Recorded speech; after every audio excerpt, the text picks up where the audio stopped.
ಎಲ್ಲರೂ ಹೇಗಿದ್ದೀರಾ? ಎಲ್ಲರೂ ಚೆನ್ನಾಗಿದ್ದೀರಾ ಅಂತ ಭಾವಿಸ್ತೀನಿ. ಫ್ರೆಂಡ್ಸ್, ಇವಾಗ ನಾನು ನ್ಯೂಸ್ ಸ್ಟೋರಿ ಮಾಡ್ತಾ ಇದ್ದೀನಿ. ನ್ಯೂಸ್ ಸ್ಟೋರಿಯಲ್ಲಿ ನನ್ನ ಹೆಸರು ಲಿಂಗಮ್ಮ, ಇವ್ರ ಹೆಸರು ಗೌಡ್ರು, ಮಾದಪ್ಪ ಗೌಡ್ರು. ಇನ್ನು ನನ್ನ ಸೊಸೆ ಭಾಗ್ಯ, ಇನ್ನು ಗುಂಡ, ನನ್ನ ಅತ್ತೆಯವ್ರ ಹೆಸರು ರಾಮಮ್ಮ. ಇಷ್ಟು ಜನ ಈ ಫ್ಯಾಮಿಲಿಲಿದ್ದಾರೆ. ಹೋಗ್ತಾ ಹೋಗ್ತಾ ಇನ್ನು ಎಲ್ಲರ ಪರಿಚಯ ಆಗುತ್ತೆ. ಇಷ್ಟು ಜನನ ನಾನು ಪರಿಚಯ ಮಾಡಿಕೊಟ್ಟಿದ್ದೀನಿ. ಓಕೆ, ಸ್ಟೋರಿ ಸ್ಟಾರ್ಟ್ ಮಾಡೋಣ ಬನ್ನಿ ಗಾಯ್ಸ್. ಲಿಂಗಿ ಸ್ವಲ್ಪ ಆಚೆ ಹೋಗ್ಬಿಟ್ಟು ಬರ್ತೀನಿ. ಹೋಗಿ ಬನ್ನಿ, ಹೇಗೆ ಹೋಗ್ತೀರಾ ಹಂಗೆ ಬರಬೇಕು. ಸರಿ, ಅಷ್ಟೇ ತಾನೇ. ಹೇಗ್ ಹೋಗ್ತೀನಿ ಹಂಗೆ ಬರ್ತೀನಿ ಬಿಡು. ಶಾರ ಈ ಶೀಶೆಯಲ್ಲಿ ನನ್ನ ದೇವಿ ಕಾಣುವಲು ಶಿವ ಪಾಲನೆ ಅವಲಾಗುತ್ತಾ ಈಗ ಮಂತಿಗೆ ಬಾಯ್ ಬಾಯ್ ಬರ್ತೀನಿ ಕಣೆ ಲಿಂಗಿ. ಹೆಂಗ್ ಹೋಗ್ತೀರಾ ಹಂಗೆ ಬನ್ನಿ ಅಂದ್ರೆ ನೋಡಿ ಹೆಂಗ ಹೋಗ್ಕೊಂಡು ಹೋಯ್ತಾರೆ. ಅದನ್ನೇ ಮಾಡ್ಕೊ ಬರಕ್ ಹೋಗಿದ್ದಾರೇನು ಈಗ. ಲಿಂಗಮ್ಮ, ಹೋಗೋ ಒಂದು ಲೋಟ ಕಾಫಿ ಮಾಡ್ಕೊಬಾ. ಅವ್ನು ಯಾಕಂಗೆ ದೆವ್ವ ಮೆಟ್ಕೊಂಡಂಗೆ ವಾಲಾಡ್ಕೊಂಡು ಹೋದ. ಬೆಳಗ್ಗೆನೆ ಕುಡಿಯೋ ಕೆಲಸನ ಅವ್ನಿಗೆ. ಅದು ಬಿಟ್ರೆ ಬೇರೆ ಏನು ಇಲ್ಲಂತ, ಕುಡ್ಕೊಂಡು ಸಾಯ್ತಾ ಇರ್ತಾನೆ. ಯಾವಾಗ ನೋಡಿದ್ರು ಅವ್ನಿಗೇನು ತಲೆಯಲ್ಲಿ ಬುದ್ಧಿ ಇಲ್ವಂತ, ಬೆಳಗ್ಗೆನೆ ಕುಡಿಬಾರ್ದಂತ.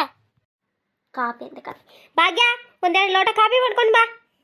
ಕಾಫಿ ಕುಡಿಯೋಕೆ ಸಕ್ಕರೆ ಇಲ್ಲತ್ತೆ, ಸಕ್ಕರೆ ಖಾಲಿಯಾಗಿದೆ, ಸಕ್ಕರೆ ತರಬೇಕು. ನಾನು ತರಬೇಕು ಅನ್ಕೊಂಡೆ, ಆದರೆ ಟೈಮ್ ಇಲ್ಲ. ಮನೇಲೆಲ್ಲ ಕೆಲಸ ಮಾಡಿ ಹೋಗ್ತೀನಿ. ಬೇಕಾದರೆ ಸಕ್ಕರೆ ತಗೊಬನ್ನಿ ನಮ್ಮತ್ತೆ, ಬೇಕಾದರೆ ಸಕ್ಕರೆ ತಗೊಬನ್ನಿ. ನನ್ನ ಸೊಸೆ ಮೊದಲಿಂದನೇ ಹಾಡು ಹೇಳ್ಕೊಂಡು ಬಂದಿರ್ತಾಳೆ. ಏನೇ ಕೇಳೋದಾದ್ರೆ, ಏನೇ ಮಾಡಿದ್ರು ಹಾಡಿಂದನೇ ಉತ್ತರ ಕೊಡ್ತಾಳೆ. ಸಕ್ಕರೆ ಇಲ್ವಾ ಮನೇಲಿ? ಖಾಲಿ ಆಗಿದೆಯಾ? ಅದು ಎಷ್ಟು ಬೇಗ ಸಕ್ಕರೆ ಖಾಲಿ ಆಗುತ್ತೆ? ನೀವಿಬ್ರು ಸೇರಿ ಕಾಪಿ ಮಾಡ್ಭಾಗ್ಯ ಅಂತೀರಾ. ಆ ದಿವಸದಲ್ಲಿ ಒಂದು 10 ಸಲ ಕಾಪಿ ಮಾಡ್ಕೊಂಡು ಕುಡಿಯೋದೇ ನಿಮ್ಮ ಕೆಲಸ. ಕಾಪಿ ಮಾಡಿ ಸಕ್ಕರೆ ಒಂದು ವಾರಕ್ಕೆ ಬರೋದು 2 ದಿವಸದಲ್ಲಿ ಮುಗ್ದೋಗುತ್ತೆ. ಸಕ್ಕರೆ ಇಲ್ವಾ? ಹೋಗ್ಲಿ ಬಿಡು. ಹಾಡು ಹೇಳ್ಕೊಂಡು ತಲೆ ತಿನ್ಬೇಡಮ್ಮ. ಎಷ್ಟು ಸಲ ಹೇಳೋದು ನಿನ್ಗೆ? ಹಾಡು ಹೇಳ್ಬೇಡ, ಚೆನ್ನಾಗಿ ಮಾತಾಡು. ಯಾರಾದ್ರೂ ಬಂದು ನೋಡಿದಾಗ ನಮ್ಮ ಸೊಸೆ ಏನಿದು ಹಾಡು ಹೇಳ್ಕೊಂಡು ಇರ್ತಾಳೆ ಅಂತ ಬಾಯ್ ಬಿಡ್ತಾರೆ. ನೀನು ಸ್ವಲ್ಪ ಹಾಡು ಹೇಳೋದು ಕಡಿಮೆ ಮಾಡು ಅಂತ ಎಷ್ಟು ಸಲ ಹೇಳೋದು ನಿನಗೆ? ಏನು ತಿಳಿ ಮಾಡ್ತಿದ್ಯಾ ಇವಾಗ? ನೀನು ಈಗ ಏನಾದ್ರೂ ಹಾಡು ಹೇಳಿದ್ರೆ ನಿನ್ಗೆ ಕೊಂದು ಅಷ್ಟೇ. ಹಾಡು ಹೇಳೋದು ಹೇಳು. ಉಪ್ಪಿಟ್ಟು ಮಾಡ್ತಾ ಇದ್ದೀನತ್ತೆ, ಇನ್ನೇನು ಮಾಡಲಿ? ಹಾಳಾದ ಉಪ್ಪಿಟ್ಟೆ. ದಿನ ವಾರ ಇಡೀ 3 ಸಲ ಉಪ್ಪಿಟ್ಟು ಮಾಡ್ತೀಯ, ಬೇರೆ ಯಾವ ತಿಂಡಿನೂ ಮಾಡಲ್ಲ. ಏನು ಉಪ್ಪಿಟ್ಟು ಈಸಿ ಆಗುತ್ತೆ ಅಂತ ಹೇಳ್ಬಿಟ್ಟು ಉಪ್ಪಿಟ್ಟೆ ಮಾಡ್ತಾ ಇರೋದಾ? ಇಡ್ಲಿ, ದೋಸೆ, ಪೊಂಗಲ್ಲು, ಬಿಸಿಬೇಳೆ ಬಾತು, ಎಷ್ಟೊಂದು ತಿಂಡಿಗಳಿದೆ. ಯಾವ್ದಾದ್ರೂ ಒಂದೆರಡು ಮಾಡೋದು. ದಿನಕ್ಕೆ ವೆರೈಟಿ ಮಾಡಿದ್ರೆ ಏನಾಗುತ್ತೆ? ಅದೆಲ್ಲ ಮಾಡೋ ಗೊತ್ತಿಲ್ವೇ ಅತ್ತೆ? ಹೋಗು, ಏನೋ ಮಾಡೋಗು. ನಾನೀಗ ಗೀತನ್ ಮನೆಗೆ ಹೊರಡ್ಬೇಕು. ಏನೋ ಬರಕ್ಕೆ ಹೇಳಿದಾಳೆ, ಸ್ವಲ್ಪ ಹೋಗ್ಬಿಟ್ಟು ಬರ್ತೀನಿ. ಹೋಗಿ ರೆಡಿ ಮಾಡೋ, ತಿಂಡಿ ಮಾಡ್ಕೊಂಡು ಹೋಗ್ತೀನಿ. ಹಾಳಾದವ್ರು ಏನೋ ಮಾತಾಡ್ಕೊತವ್ರೆ, ನನಗೇನು ಕೇಳ್ತಾನೇ ಇಲ್ಲ. ಮೆಲ್ಲ ಮಾತಾಡ್ತಾರೆ, ಪಿಶ್ ಅಂತ. ಕಾಪಿ ತಗೊಬನ್ರೋ ಅಂತ ಎಷ್ಟೊತ್ತಾಯ್ತು ಹೇಳಿ. ಏ ಭಾಗ್ಯ, ನಿಮ್ಮ ಅತ್ತೆಗೆ ಹೇಳ್ದೆ ಕಾಪಿ ತಗೋಬಾ ಅಂತ. ಹೋಗಿ ಕಾಪಿ ತಗೋಬಾ.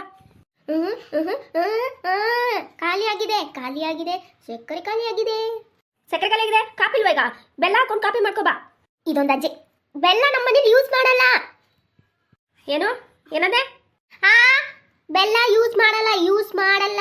ಬೆಲ್ಲ ಇಲ್ಲ. ನೀನು ಹಿಂಗೆ ಆಡಿಯಲ್ಲಿ ನಿಂತ್ಕೊಂಡ್ರೆ ಯಾವಾಗ ತಿಂಡಿ ಬರ್ತೀಯ? ನಾನು ನಿನ್ನ ಗೀತನ ಮನೆಗೆ ಹೋಗ್ಬೇಕು. ಏನೋ ಅರ್ಜೆಂಟಾಗಿ ಬೆಳಗ್ಗೆನೆ ಬಾ ಅಂತ ಕರೆದಿದ್ದಾಳೆ. ಹೋಗಿ ನಾಷ್ಟ ಮಾಡಿ ರೆಡಿ ಮಾಡೋಗು. ಸರಿ, ಅಲ್ಲಿಂದ ಬಟ್ಟೆ ತಂದ್ಕೊಡು ಒಂದು. ಇಲ್ಲೆಲ್ಲ ನೋಡಿ ಹೆಂಗೆ ಡಸ್ಟ್ ಆಗಿದೆ. ಇದೆಲ್ಲ ಸ್ವಲ್ಪ ಕ್ಲೀನ್ ಮಾಡಬೇಕು. ತಗೋಬಾ. ಏನಂದ್ರೆ ಬಟ್ಟೆ ಕೊಡ್ಬೇಕಾ? ಇದೆಲ್ಲ ಗಲೀಜಾಗಿದ್ಯಾ? ಬೆಳಗ್ಗೆ 6 ಗಂಟೆಗೆ ಎದ್ದು ಇದೆಲ್ಲ ಕ್ಲೀನ್ ಮಾಡಿ ಗುಡಿಸಿ, ಹೊರಗಡೆ ಗುಡಿಸಿ ಎಲ್ಲ ಮಾಡಿ ಅವ್ರ ಕಿಚನ್ಗೆ ಹೋಗಿ ಅಡುಗೆ ಮಾಡ್ತಾ ಇದ್ದೀನಿ. ಈಗ ಕ್ಲೀನ್ ಮಾಡ್ಬೇಕಾ? ಮಾಡಿದ್ದೆ ಮಾಡಕ್ಕೆ ನಿಮಗೆ ಸರಿ, ನನಗೆ ಸರಿ ಅಲ್ಲ. ಸುಮ್ಮನೆ ಕೂರಿ. ಇವಾಗ ನಾನು ಮಾಡಿದ್ದೀನಿ, ಅದೆಲ್ಲ ಕ್ಲೀನ್ ಮಾಡಿದ್ಯಾ? ಮತ್ತೆ ಡಸ್ಟ್ ಎಲ್ಲ ಹಂಗೆ ಇದೆ. ಮತ್ತೆ ನಾನೆಲ್ಲ ಕ್ಲೀನ್ ಮಾಡಿದ್ದೀನಿ, ಮತ್ತೆ ಕ್ಲೀನ್ ಮಾಡಬೇಡಿ. ನನಗೆ ಇಷ್ಟ ಆಗಲ್ಲ. ಒಂದ್ಸಲ ಕ್ಲೀನ್ ಮಾಡಿದ್ರೆ ಮತ್ತೆ ಕ್ಲೀನ್ ಮಾಡಬಾರ್ದು. ಏನು ಅಂತ ನೀನು ಗಲೀಜ್ ಆಗ್ಬಿಡಿದೆ ಇಲ್ಲಿ. ಹೋಗಿ ನಾಷ್ಟನೂ ಮಾಡಲ್ಲ ಅಂತೀರಾ? ನಾಷ್ಟ ಮಾಡಿ ಪರವಾಗಿಲ್ಲ, ಅದಾದ್ರೂ ಮಾಡಿ. ಬೆಳಗ್ಗೆ ಎದ್ದು ಮನೆಯೆಲ್ಲ ಕ್ಲೀನ್ ಮಾಡ್ಕೊತೀನಿ ನಾನು. ತಿಂಡಿ ರೆಡಿ ಮಾಡಿ, ಮಧ್ಯಾಹ್ನಕ್ಕೆ ಅಡುಗೆ ಮಾಡಿ, ಸಾಯಂಕಾಲಕ್ಕೆ ಅಡುಗೆ ಮಾಡಿ. ಅದು ಕೆಲಸ ಆದ್ರೂ ಮಾಡಿ ನೀವು. ಅಡುಗೆ ಮಾಡ್ತೀನಿ ಬಾ. ನನ್ನ ಕೈಲಾಗಲ್ಲ ಅಡುಗೆ ಮಾಡೋಕ್ಕೆಲ್ಲ. ಅಡುಗೆ ಮಾತ್ರ ಆಗಲ್ಲ. ಇದು ಮಾಡಿದ ಕೆಲಸ ಮಾಡಕ್ಕೆ ಚೆನ್ನಾಗಿ ಗೊತ್ತಿದೆ. ಆಮೇಲೆ ನಿಮ್ಮ ಮಗ ಬಂದ್ಮೇಲೆ ಏನು ಡಸ್ಟ್ ಆಗಿತ್ತು ನೋಡಿ, ಮನೆಯೆಲ್ಲ ಕ್ಲೀನ್ ಮಾಡಿದ್ದೀನಿ, ಎಷ್ಟು ಚೆನ್ನಾಗಿ ಕಾಣ್ತಿದೆ. ಅದೆಲ್ಲ ಹೇಳೋ ಸೀನ್ ಬೇಡ, ಸುಮ್ಮನೆ ಇವಾಗ. ಯಾಕೆ ಹಿಂಗೆ ಬಾಯ್ಬಿಡ್ತಾವ್ರು? ಯಾಕೆ ಭಾಗ್ಯ, ಏನಾಯ್ತು? ನಿಮ್ಮತ್ತೆ ಅವ್ರಿಗೆ ಇನ್ನೊಂದ್ಸರಿ ಬೇರೆ ಹೇಳ್ಬೇಕು. ಹೇಳ್ಕೊಳ್ಳಿ ನೀವೇ. ಪಾಪದವ್ರು ಸಿಕ್ಬಿಡ್ಲು ಅಂತ ಎಲ್ಲ ಮಾಡಿಸ್ಕೊತಾರೆ.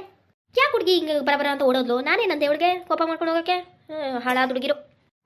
ನಮ್ಮತ್ತೆನೂ ನನಗೆ ಹಿಂಗೆ ಮಾಡ್ತಿತ್ತು. ನಾನೇನು ಬಾಯಿ ತೋರಿಸ್ತಾಯಿಲ್ಲ. ನನ್ನ ಸೊಸೆನೂ ಇದ್ದಾಳೆ. ಬಾಯ್ ಬಿಟ್ರೆ ನಾನೇ ಬಾಯಿ ಮುಚ್ಚಿಬಿಡ್ಬೇಕು, ಆ ಥರ ಬಾಯ್ ಬಿಡ್ತಾಳೆ. ಹಿಂಗೆ ಹಂಗೆ ಕಾಪಿ ಮಾಡ್ಕೊ ಬರಕ್ಕೆ ಹೇಳಿ. ಸಕ್ಕರೆ ಇಲ್ಲಾಂದ್ರೂ ಪರವಾಗಿಲ್ಲ, ಕಾಪುಡಿ ಹಾಕಿ ನೀರು ಹಾಕಿ ಕುದಿಸ್ಕೊಂಡು ತಗೋಬರಕ್ಕೆ ಹೇಳಿ. ಹಂಗೆ ಇರೋಕ್ಕಾಗಲ್ಲ ನನಗೆ. ಡೈಲಿ ಕುಡ್ದು ಇಲ್ಲಾಂದ್ರೆ ಅಂಗಡಿಗೆ ಹೋಗ್ತೀನಿ ಕೊಡು. ಇದಾದ್ರೂ ಮಾಡಿ ಸರಿ ಇರ್ತದೆ. ತಗೋ. ಎಷ್ಟು ಬೇಕು ಕೊಟ್ಬಿಟ್ಟೆ ನೋಡು. ನೀನೇ ಹೋಗಿ ಅಂಗಡಿಗೆ ಹೋಗಿ ತಗೋಬರ್ತೀವಿ. ವಯಸ್ಸಾಗಿದೆ ನಿಮಗೆ, ಎಲ್ಲ ಎಡಗ್ ಬೀಳ್ತಿರೋ ಅದು ಇದು ಅಂತ ಇಲ್ಲ. ಅತ್ತೆಗೆ ಮರ್ಯಾದಿನೇ ಇಲ್ಲ. ತಗೋಬನ್ನಿ ಅಂತೆ. ತಗೋಬನ್ನಿ. ಹೆಂಗೆ ಎಲ್ರು ಮಾತಾಡ್ತೀರ? ತಗೊಳ್ಳಿ.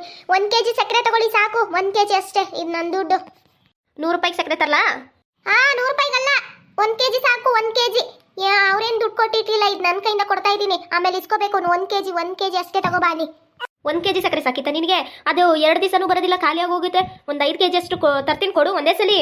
ಬೇಡ ಬೇಡ 1 kg ಅಷ್ಟೇ ಸಾಕು. ಇದು ನಾನು ಖರ್ಚಿಗೆ ಕೊಟ್ಟಿರೋ ದುಡ್ಡು, ಅದ್ರಲ್ಲಿ ತರಿಸ್ತಾ ಇದ್ದೀನಿ. ರೇಷನ್ ದುಡ್ಡಲ್ಲಿ ತರಿಸ್ಕೊತೀನಿ ಪಾಕಿದು 5 kg ಬೇಕಾದ್ರೆ. ಓಹೋ ನಿನ್ ದುಡ್ಡು ಅಂತ ಬೇರೆ ಇದೆಯಾ? ಹೋಗ್ಲಿ ಕೊಡು. ಸರಿ, ನಿಮ್ಮ ಎಲ್ಲರಿಗೂ ದುಡ್ಡಲ್ಲಿ ತಗೊಬನ್ನಿ ನೋಡ್ತೀನಿ. ನಿಮ್ಮ ಅಪ್ಪ ಕೊಟ್ಟಿದ್ದಾನ ದುಡ್ಡು, ನಿಮ್ಮ ಅಮ್ಮ ಕೊಟ್ಟಿದ್ದಾನ? ಫಂಕ್ಷನ್ ಬರೋದನ್ನ ಇಟ್ಕೋತೀನಿ. ಎಷ್ಟು ಚೆನ್ನಾಗಿ ಕೇಳ್ತಾನೆ ನಿಮ್ಮ ದುಡ್ಡಲ್ಲೇ ತಗೋಬನ್ನಿ ಅಂತ. ಇಲ್ಲ ನಿನ್ ಗಂಡ ಆದ್ರೂ ಕೊಡ್ತಾನೆ ನಿನಗೆ. ನನಗೆ ಫಂಕ್ಷನ್ ದುಡ್ಡು ನಾನು ಇಟ್ಕೊಂಡಿದ್ದೀನಿ, ಅಷ್ಟು ಬಿಡಲ್ಲ ಅಂತೀರಲ್ಲ. ಅಯ್ಯೋ ಹೋಗ್ಲಿ ಬಿಡಿ, ಇವಾಗ ಹೋಗಿ ತಗೊಬನ್ನಿ. ಬಿಡಾಡಿ, ನನ್ನ ಕಾಸು ದುಡ್ಡಲ್ಲಿ ತರ್ಬೇಕಂತೆ. ನೋಡು ಫಂಕ್ಷನ್ ಇಂದ ತಂದಿರೋ ದುಡ್ಡು ಇವಳು ಕೊಟ್ಬಿಟ್ಟು ನಾನೆಲ್ಲ ಹೋಗ್ಲಿ? ಇದಕ್ಕೇನು ಫಂಕ್ಷನ್ ದುಡ್ಡು ಬರೋದು? ನನಗೇನು ಬರಲ್ವಾ? ಇನ್ನೊಂದು 15 ವರ್ಷ ಹೋದ್ರೆ ನನಗೂ ಫಂಕ್ಷನ್ ದುಡ್ಡು ಬರುತ್ತೆ. ತಗೋ, ಅವಾಗ ತೋರಿಸ್ತೀನಿ.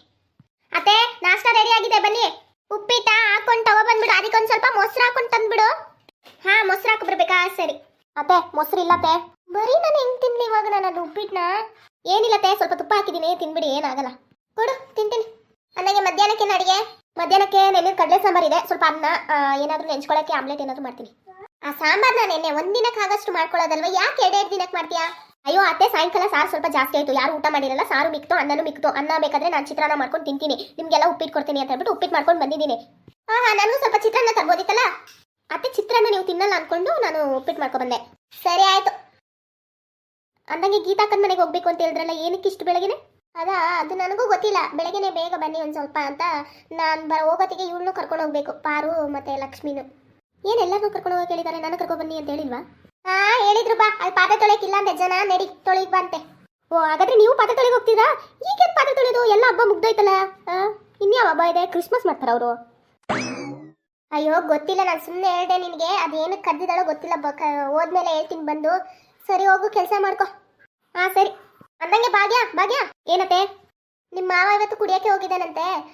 ಅವ್ರಿಗೇನಾದರೂ ಬಂದರೆ ಗೀತಾ ಮನೆಗೆ ಹೋಗಿದ್ದಾಳೆ, ಏನೋ ಕೆಲಸ ಇದೆ ಅಂತೆ, ಬರ್ತಾರೆ ಅಂತ ಹೇಳು. ಅಷ್ಟೇನಾ? ಸರಿ ಆಯಿತು. ಅಂದಂಗೆ ಗುಂಡ ಇಲ್ಲಿ ಕಾಣ್ತಾನೆ ಇಲ್ಲ. ಏನೋ ಕೆಲಸ ಇದೆ ಅಂತ ಬೆಳಗ್ಗೆ ಬೇಗನೆ ಎದ್ದೋದ್ರು. ಅದೇಂತ ಕೆಲಸ ಅಷ್ಟು ಬೇಗನೆ? ಇವತ್ತೇ ಅಲ್ವಾ ಹೋಗಿದ್ದವನು? ಹ್ಞೂ, ಅದೇನೋ ಕೆಲಸ ಇದೆ, ಅಲ್ಲೇನೋ ಇದೆ ಅಂದ್ಕೊಂಡು ನನಗೇನು ಹೇಳಿಲ್ಲ. ಹ್ಞೂ ಅಂದ್ಕೊಂಡು ಹೋದ್ರು. ಸರಿ, ಅವರೆಲ್ಲ ಬರೋದ್ರೊಳಗೆ ಅಜ್ಜಿನೂ ಬರುತ್ತೆ, ನಾಷ್ಟ ಮಾಡ್ಕೊಳುತ್ತೆ. ನೀನು ಹೋಗಿ ನಾಷ್ಟ ಮಾಡ್ಕೊಬಿಡು, ಹೋಗು. ಹಂಗೆ ಇರಬೇಡ, ಟೈಮ್ ಆಯಿತು. ಹಾಂ, ನಾನು ಮಾಡ್ಕೋತೀನಿ. ಸ್ವಲ್ಪ ಚಿತ್ರಾನ್ನ ಮಾಡ್ಕೋಬೇಕು, ಚಿತ್ರಾನ್ನ ಮಾಡ್ಕೊಂಡು ತಿಂತೀನಿ.